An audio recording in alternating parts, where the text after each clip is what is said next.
Thursday, fourth graders. I hope that you had a wonderful Wednesday and that you are ready to tackle today's activities.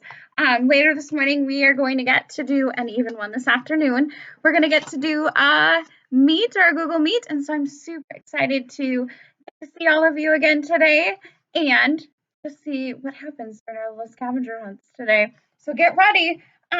One tidbit, and we'll say this on our meets today, but you're going to leave your Chromebooks right, or your devices, whatever you're using. You're going to leave it right in one spot, and then you are going to be moving to get some items. So it will be lots of fun. So get ready for that. All right, so today is Thursday, April 16th. I changed my calendar right here on my little working spot here at home.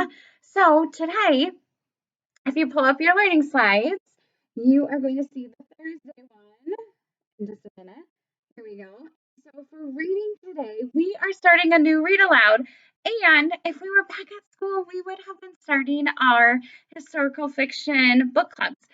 So we're still going to do a tiny part of that with Number the Stars. So we're going to read aloud this amazing book and talk about it and tie it into our characters, interpreting those characters and making notes and how to be intentional in our reading as we read through the stories.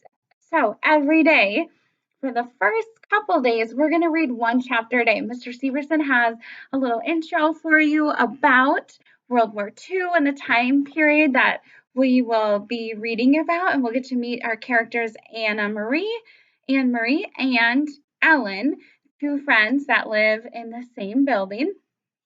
I really, really think you're going to like this book. And then, so I have a little mini lesson for you today. So you're going to watch that to see the focus for today and what we're working on. And so we are going to be looking again for those two things you want to talk about. So as you're reading intensely, you are going to be listening and marking down in your read aloud journal two things that you want to share about later on that little spot.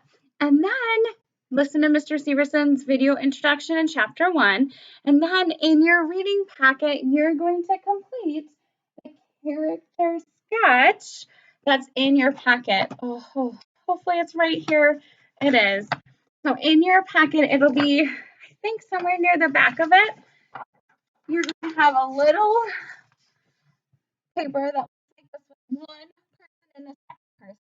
And based on the details that you hear in Number the Stars, you can just visualize, what do you think Ellen will look like, and what do you think Anne Marie would look like? And then maybe put some traits around the outside that you learn about them. So we're just going to keep that sketch with us, and then we can refer back to it as we read. So then after you get done with that, then you will start to read in your own books again, and you're still looking for two ideas to jot down on stickies or in your notebook about your book and what you think is important that you want to make note of. Okay, and then we get to writing today. And so you're going to go to the writing slides, click on that link to get to the writing slides, and then you will find today's date, Thursday, April 16th, and you will get to think about the motivations and the struggles in your characters. So remember, that's what gives our characters, like, what are they working towards? What are they excited about? And then what are they struggling with? What's hard for them, or what's making them sad, or what is their problem that's going to help us with our story? And then today we're talking about area and perimeter. So in your math packet, you're going to be working on a sheet for area and a sheet for perimeter. And then there's two video links right here on there. And I'll link those in our Google Classroom as well. So one about finding the length and one about finding the perimeter. Now remember, perimeter is the length of all the sides added up, and area is length times width. So length times width. And don't mind me, I'm scrambling to find my math packet so I can show you that page. Okay, I will link it. I was writing on it today and looking at the math word problems. I put it off to the side. So you'll find the area and perimeter pages in your packet. And then I moved all my stuff when I was working on a big project. Way to go, Miss Sia. Oh, here it is. Got it. Got it. Okay. I don't want to keep them together. Hopefully you have a nice little organized area. Today I'm going to have to go back in and organize tonight. So area and perimeter sheet looks like this. So you're going to find area and the perimeter for each of them. So on this first one, determine the square units of the figure below. We can't really area and perimeter length times width that one, but we can count the squares. Okay. Then this one is the whole item. So you're going to find the area of the rectangle. So it's 6 centimeters by 2 centimeters. So think about that. How would we find that area? Area, remember, length times width. So we're going to take 6 times 2. And then in this one, it says determine the perimeter of this one.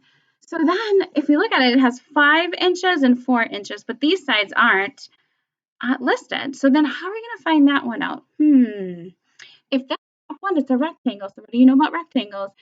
The top length is 5 centimeters, 5 inches. Goodness, get my units right. 5 inches. Will the bottom be 5 inches?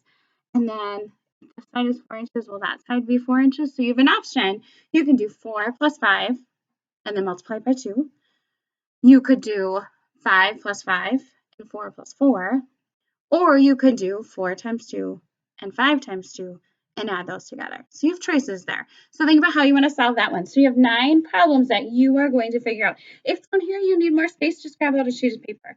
Or coolest thing, I heard that some people check with mom and dad first. If you have an Expo marker and you have like a white, not plastic, but fiberglass in your, maybe it's not called fiberglass. I don't know. Don't quote me. In your shower, some people have been using that as a whiteboard. So ask mom and dad first. That might be an idea if you wanted to try out some math problems, or extra markers on the windows if it's okay, or on the bathroom mirror. So different ideas for you to try to write out those problems if you need space. Okay, otherwise scrap piece of paper. Almost as exciting as writing on your desk. So I hope that you have a great Thursday working on this one, and I can't wait to see you in our Google Hangout. Or Meet, Google Meet, because they switched. And then I just want to point out that today is our extra optional activities. So on the side, there's a mindfulness activity you can do. There is something about hopes and dreams and what are some of your goals, and you can share those in Seesaw. There's an extra read aloud called The Raft, and then a Generation Genius with those parts. Remember we talked about all of those parts in the animal, like the spine and the, oh, that's coming up in our next unit. Sorry. Oh, I was so excited to teach that with you guys. Maybe soon. All right, but so that relates to that. I hope that you have a fantastic Thursday, and I will see you soon in our hangout.